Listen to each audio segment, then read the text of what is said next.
Hello. In my last talk, I spoke about changing from being a follower of Jesus to becoming a disciple of Jesus. If you're a follower, then God is of tremendous value and use to you. But if you're a disciple, the equation should change. You should actually be of use to God. So the questions we should all be asking as disciples is, am I of any value to God? I've never seen in any church anything to compare with what I witnessed with my own 2 eyes 50 years ago in my own church. You see, I was brought up in a miraculous ministry. My mother and father and the whole of my family started attending this church because my mother, who after being incurable for 9 years, was miraculously healed.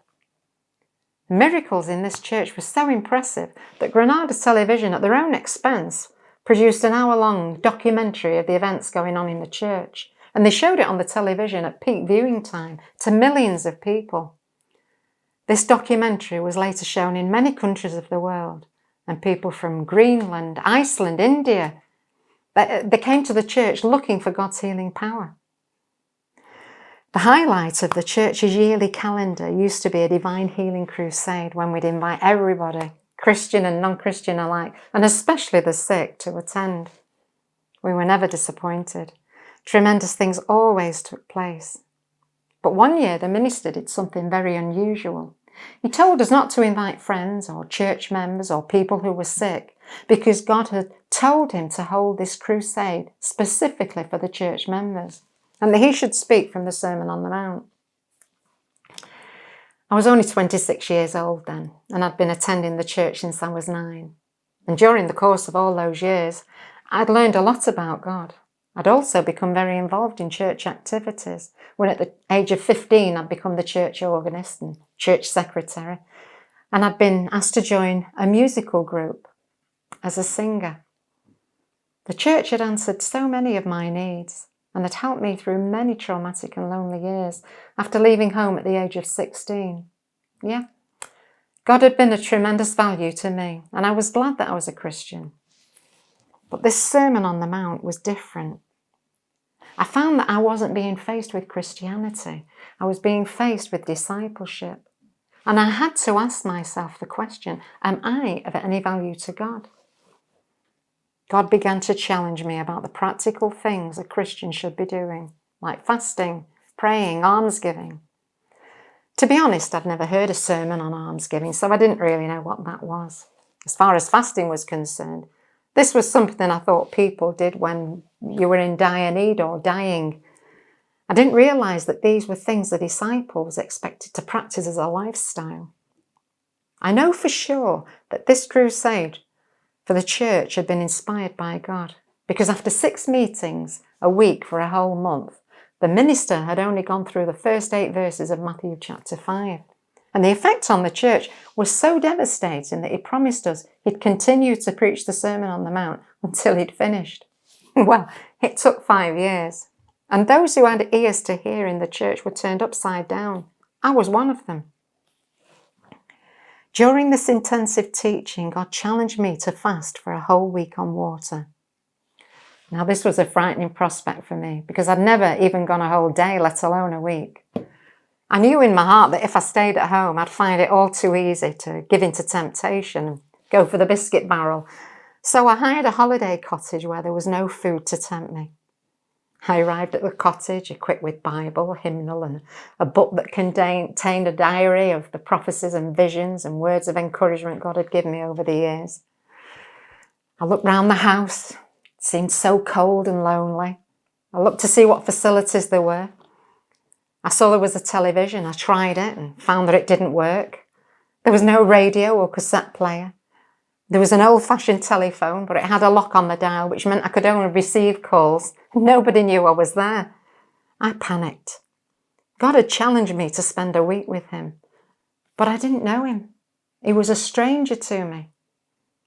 I must admit, I expected some tremendous spiritual experiences during this week, but all I discovered was how self-centered, carnal, and unspiritual I was.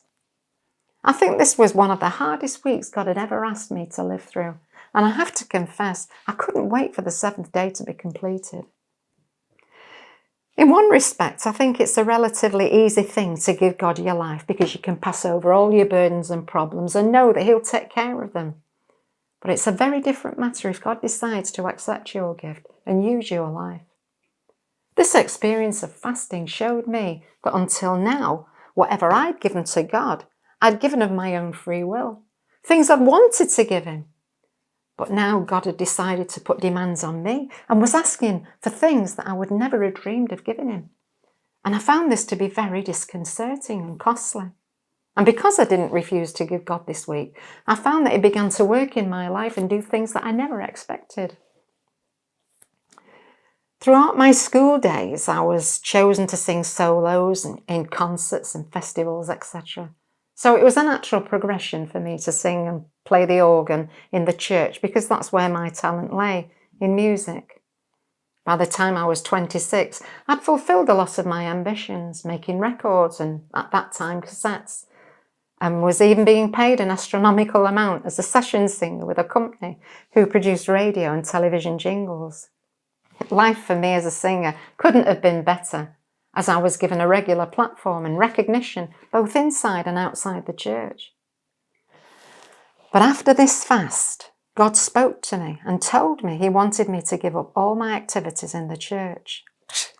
At first, I doubted that God could say something like this, but I knew His voice, and He proved to me in quite a drastic way that I had heard correctly.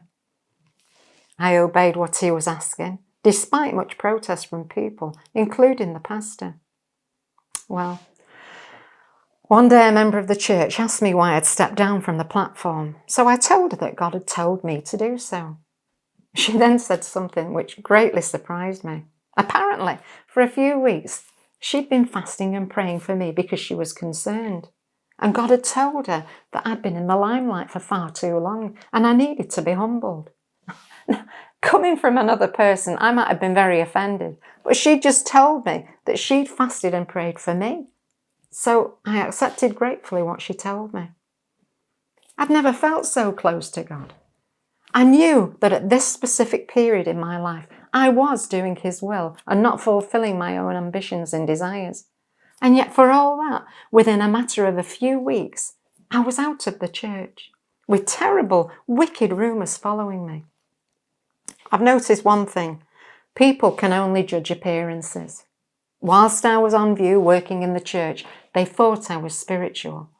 But once I was off the platform and obeying God, it seemed as though I'd lost all the protection the platform afforded me.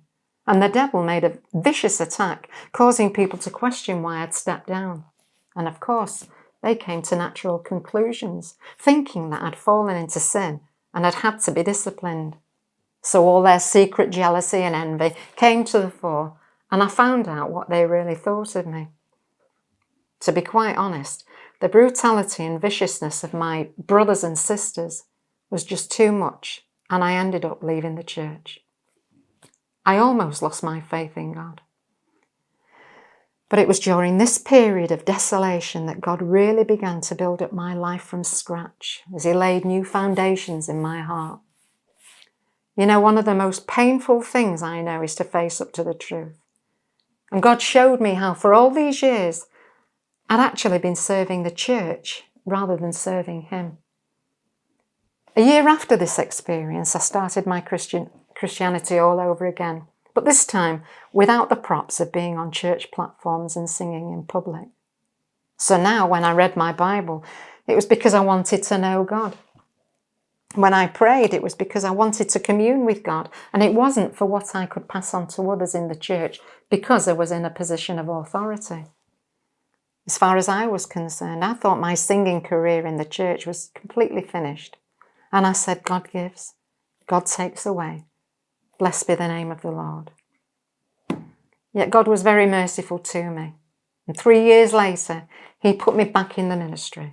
But this time, I'd had a heart transplant.